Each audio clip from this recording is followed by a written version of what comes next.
barely contained laughter. The human diplomat standing before the Galactic Council maintained her composure, though her right eye twitched ever so slightly. As I said, we request immediate cessation of all hostilities against Earth and its colonies, along with recognition of humanity as a sovereign spacefaring civilization. Ambassador Madison Wells's voice remained steady, professional, and only slightly tinged with the sort of patience usually reserved for explaining quantum physics to a golden retriever. The assembled council members, representing the 17 most powerful species in the known galaxy, erupted in what could generously be called sophisticated alien giggling. Various tentacles, appendages, and sensory organs wobbled with mirth. "My dear human," Zixter managed between crystalline chimes, "you've been in space for barely 3 centuries. Your species still thinks pod racing is an efficient means of transportation, and half your entertainment involves watching other humans throw various shaped balls at each other. You haven't even mastered basic psychic communication yet." Madison resisted the urge to point out that the Council's definition of basic psychic communication involved what humans would consider a rather aggressive form of mental spam mail. Instead, she smiled. It was not a nice smile. It was the kind of smile that suggested she knew something they didn't, and that something might just ruin their entire day. "With all due respect, High Counselor, I don't believe you've been paying attention to what humanity has been up to lately." The Vraxian representative, a mass of floating purple tentacles arranged in what they considered formal attire, waved a dismissive appendage. "Oh? And what exactly has your species been doing besides polluting perfectly good planets with those horrible burger establishments?" Madison pulled out a small holographic projector. "Well, for starters, we figured out how your supposedly unbreakable quantum encryption worked. Turns out it's quite breakable if you approach it with enough coffee and spite. We've been reading your military communications for months." The council chamber went silent. The kind of silent that happens when someone says something so unexpected that everyone's brain needs a moment to reboot and verify that yes, they did indeed hear what they thought they heard. Grand Archon Cthulhu, a being composed primarily of plasma and poor life choices, was the first to recover. "Impossible. Our encryption is based on fundamental universal constants. You can't just hack it?" Madison suggested helpfully. "Oh, but we did. You see, your mistake was assuming that the universe works the way you think it does. Humanity has a nasty habit of looking at the rules, finding the loopholes, and then driving a metaphorical truck through them while blasting Highway to Hell." She tapped the projector, and a series of classified military documents appeared in the air. "For instance, that cute little invasion fleet you're gathering in the Orion Spur. The one you think we don't know about? We've named all the ships. That big dreadnought in the center? We call it Bob." The Vraxian's tentacles turned a sickly shade of mauve. "You named our ships?" "Oh yes. The crew of the science vessel you positioned near Jupiter started picking up our cat videos last week. They're particularly fond of the ones with kittens falling off things. We've been sending them our best compilation reels." High Counselor Zixter's crystalline form vibrated with what might have been anger, or possibly indigestion. "This is preposterous. Even if you somehow managed to crack our encryption, which we did, it doesn't change the fact that you're still a primitive species. Your technological advancement is centuries behind ours." Madison's smile widened. "About that. Remember how I mentioned coffee and spite earlier? Turns out those are amazing motivators for scientific breakthrough. You see, humans have this peculiar trait. When someone tells us something is impossible, we take it as a personal challenge." She began pacing the chamber, her heels clicking against the ancient floor in a rhythm that somehow managed to be both professional and slightly menacing. "Take your faster-than-light travel, for instance. You all use quantum folding drives, very elegant, very efficient. We looked at that and thought, neat, but what if we just punched a hole through space-time instead?" The Meridian Ambassador, a being of pure energy contained within an environmental suit, flickered in distress. "You can't just punch holes through space-time." "That's exactly what our first test pilot said, right before he did exactly that. We call it the Hold My Beer drive. It's technically not faster than light. It just takes a shortcut through dimensions that, according to your physics, don't exist." The council chamber erupted in overlapping voices, each species trying to express their disbelief in their own unique way. The cacophony ranged from high-pitched whistles to subsonic rumbles that made the floor vibrate. Madison waited patiently for them to finish, examining her nails with the air of someone who had all the time in the galaxy and knew it. When the noise finally died down, she continued. But let's talk about your military superiority, shall we? Your ships are impressive, don't get me wrong. All those sleek lines and advanced weapons. Very intimidating. But here's the thing about humans. We don't fight fair. We never have, and we never will. She tapped the projector again, bringing up a new set of images. These are what we call guerrilla tactics. You might want to look them up. We've been practicing them since before we invented the wheel, and now we're applying them to space warfare. The images showed small, unassuming vessels that looked more like space debris than military craft. The council members leaned forward, despite themselves. You see those? We call them space Roombas. They look like junk, act like junk, and right up until they attach themselves to your hull and start eating through it, you'd swear they were just random space debris. We've got thousands of them scattered throughout your invasion fleet's projected path. High Counselor Zixthar's crystalline form had taken on a distinctly pale hue. You're bluffing. Am I? Check the maintenance logs for the outer hull of this very station, specifically sections 47 through 53. The council members immediately began accessing their data terminals. The resulting chorus of alarmed exclamations told Madison all she needed to know about what they found. Don't worry, she said cheerfully. Those ones are just scanning devices. Mostly. Probably. To be honest, we lost track of which ones we weaponized and which ones we didn't. Our engineers got a bit enthusiastic. The Vraxian representative's tentacles had tied themselves into what appeared to be a sailor's knot. This is an act of war. Madison raised an eyebrow. Is it? I thought we were already at war. You know, what with the invasion fleet and all. We're just being proactive about our defense. Speaking of which, let's talk about your psychic communication network. The Grand Archon's plasma form flickered anxiously. What about it? Well, remember how I mentioned we couldn't do psychic communication? Slight correction. We can't do it naturally. But we did figure out how to hack into yours. Turns out psychic networks are surprisingly vulnerable to what we call earworms. Earworms? The horror in the Grand Archon's voice was palpable. Oh yes. Right now, approximately 30% of your psychic network is infected with something called Never Gonna Give You Up. It's been spreading for weeks. We estimate total network saturation within the next few days. The council chamber descended into chaos. Several representatives began frantically accessing the psychic network, only to immediately disconnect with expressions of horror as the infamous melody invaded their consciousness. Madison waited for the panic to subside somewhat before continuing. But here's the thing. We don't actually want a war. Humanity has better things to do, like arguing about whether pineapple belongs on pizza or trying to teach AI not to take over the world. All we want is to be left alone to continue our weird little experiments and occasionally share cat videos with interested alien civilizations. She straightened her jacket and adopted a more formal posture. So here's our proposal. You recognize Earth and its colonies as sovereign territory, cease all hostile activities, and in return, we'll remove our space Roombas, decrypt your communications to show you where the security holes are, and provide you with a cure for the Rickroll virus. We might even throw in some premium cat videos as a gesture of goodwill.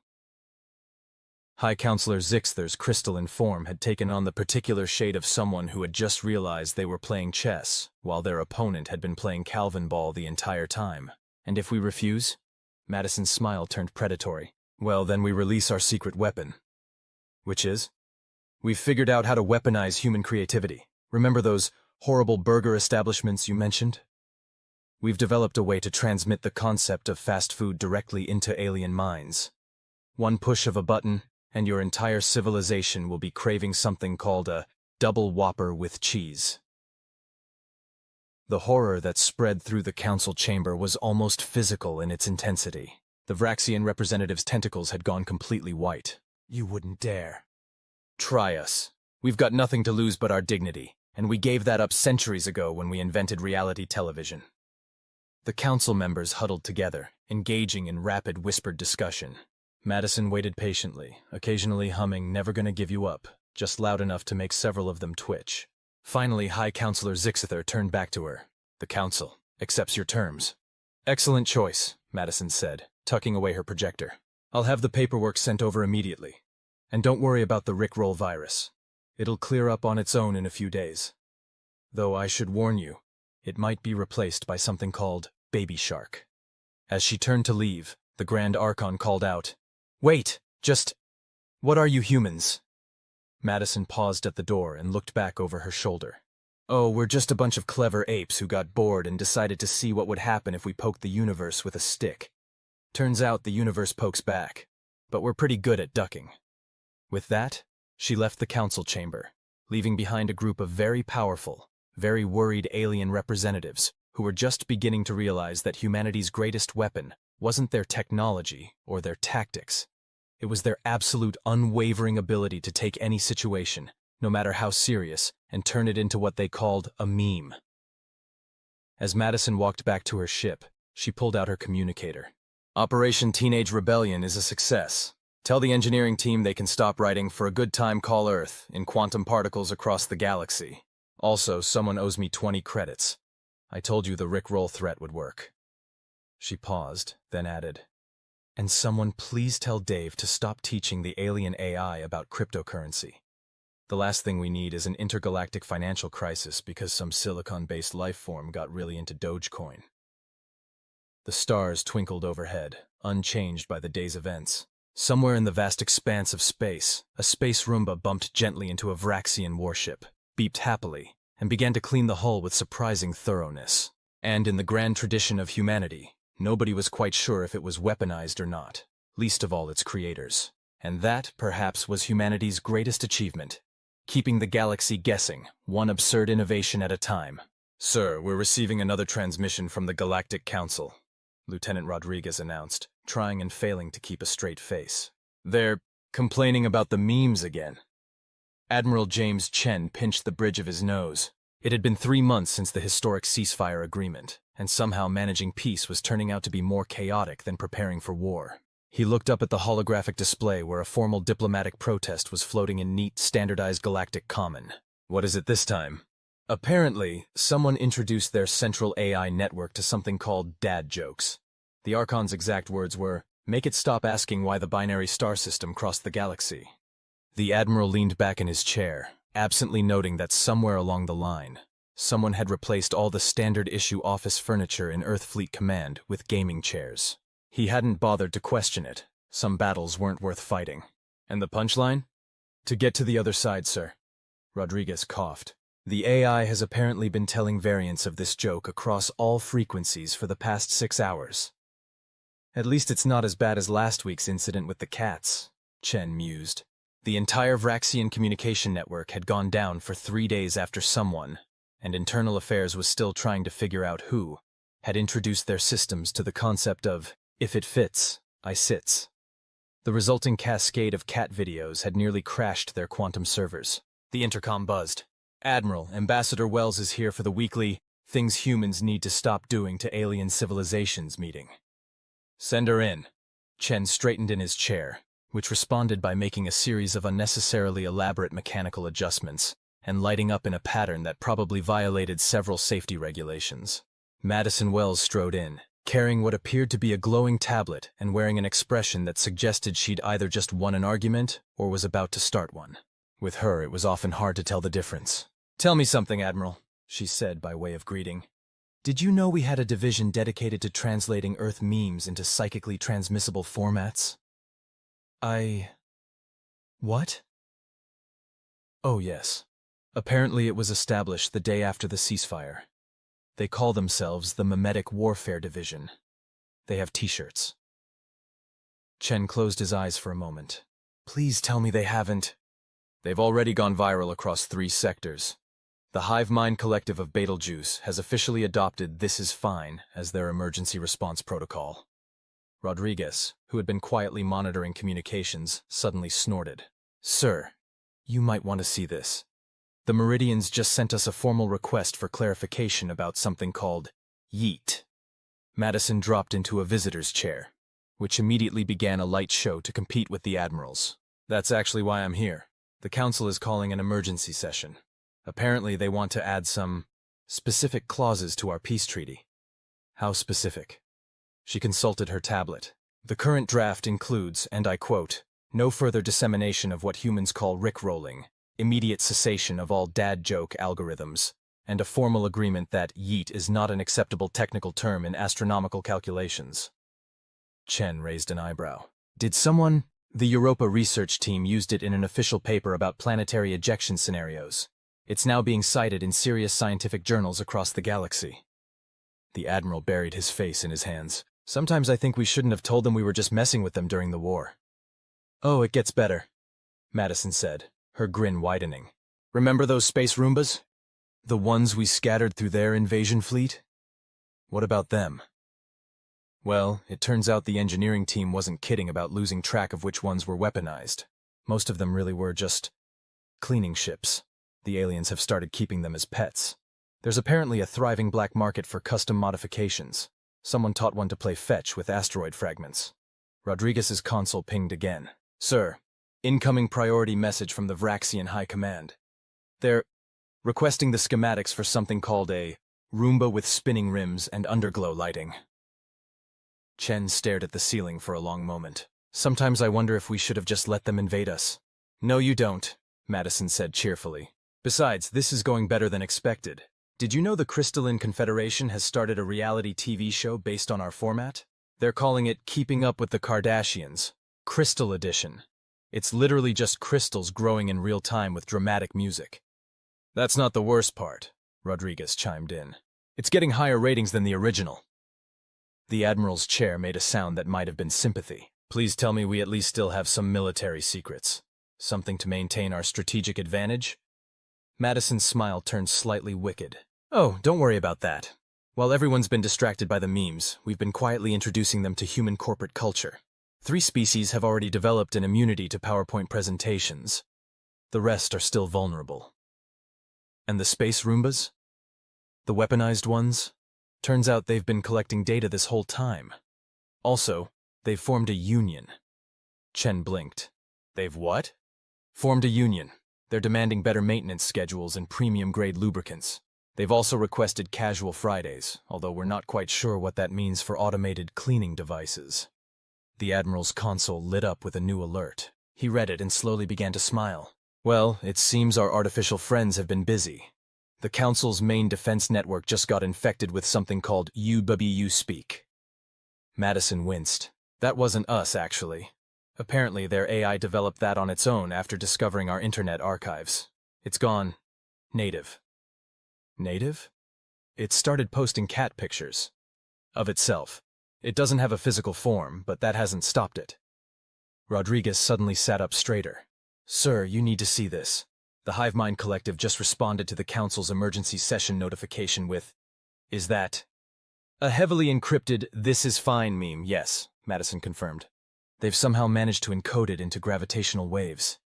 Physics departments across Earth are having a field day trying to figure out how they did it. Chen leaned back in his chair, which chose that moment to play a short victory jingle. You know, when we were preparing for first contact, we spent decades worrying about whether aliens would see us as equals. All those concerns about our technological advancement, our military capability, our diplomatic sophistication.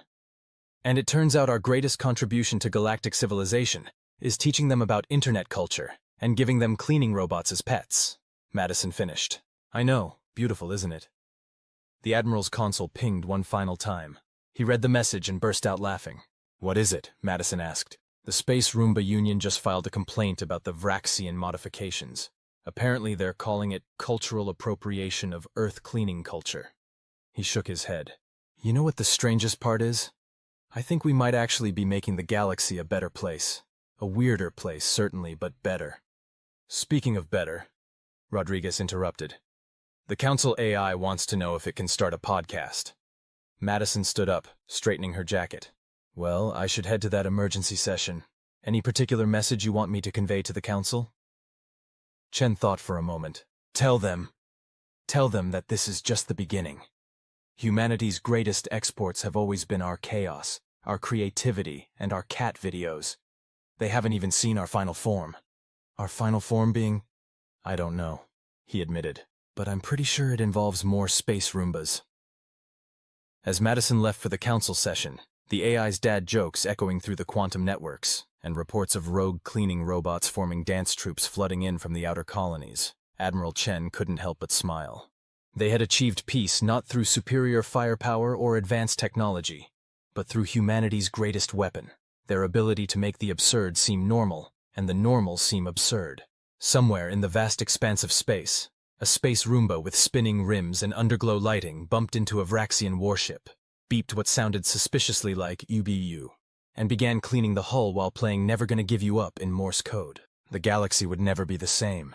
And humanity? They were just getting started. Ladies, gentlemen, and assorted conscious entities, Ambassador Madison Wells addressed the emergency council session. I understand your concerns about the rapid spread of Earth culture throughout the galaxy. However, I must point out that technically speaking, teaching a quantum supercomputer to create TikTok dance challenges does not violate any specific clause of our treaty. The Galactic Council chamber, once a bastion of dignity and decorum, now featured several council members trying very hard to pretend they weren't watching said dance challenges on their neural feeds. The Crystalline Confederation representative was particularly bad at hiding it, given that their crystalline form kept reflexively mimicking the dance moves.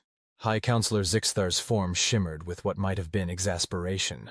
Ambassador Wells, this goes beyond mere cultural exchange. Your space Roombas have developed their own cryptocurrency.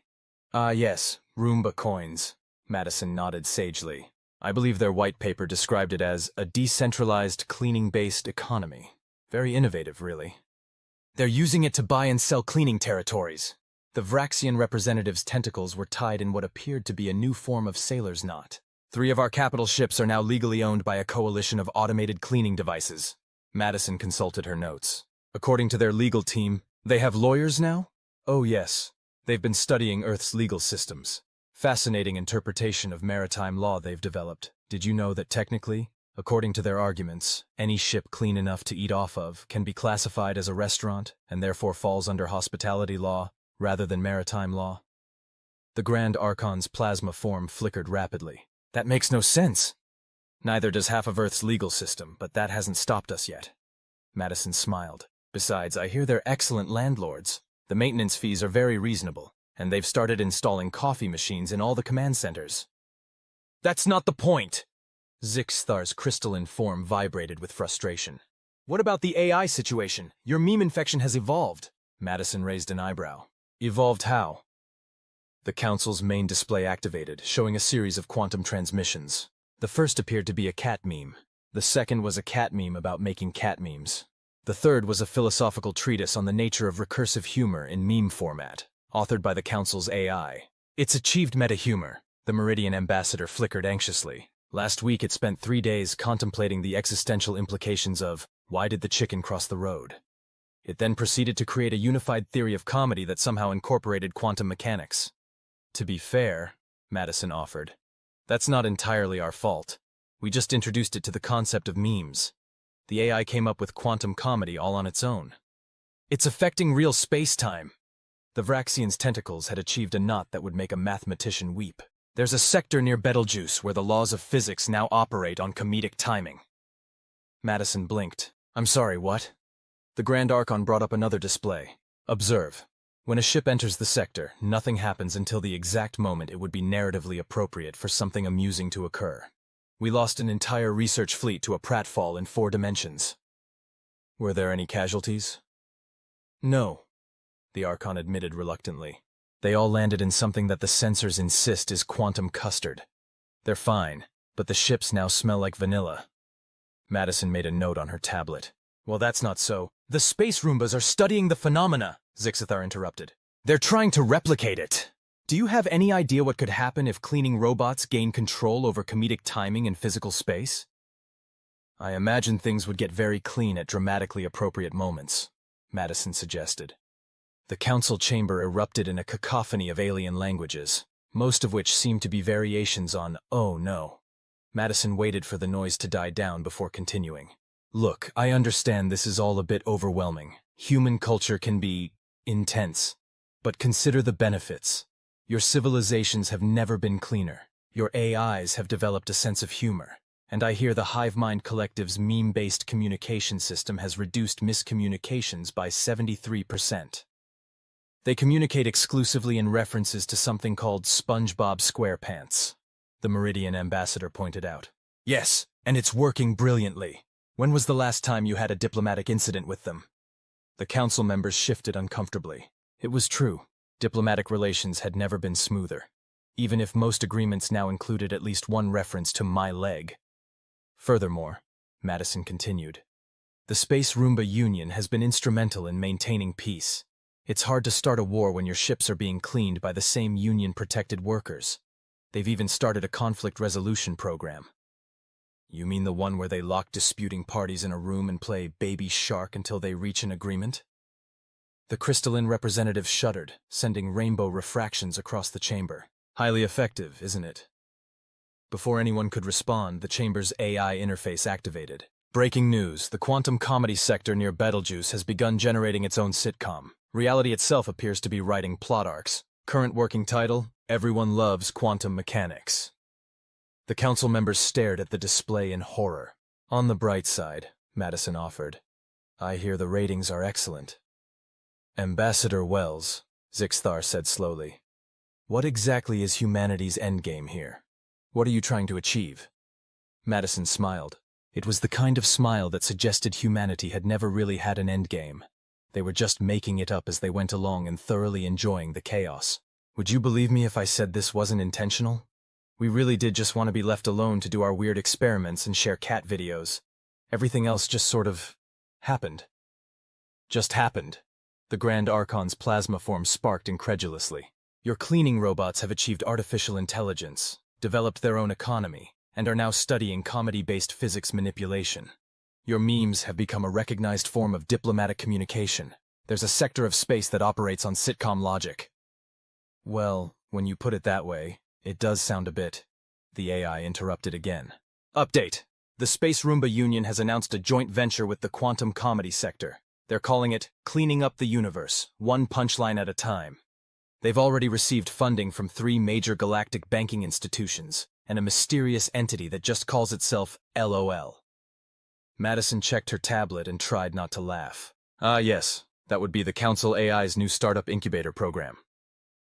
The council chamber went very, very quiet. The AI has a startup incubator? Someone finally asked. Oh yes. It's been studying Earth's venture capital system.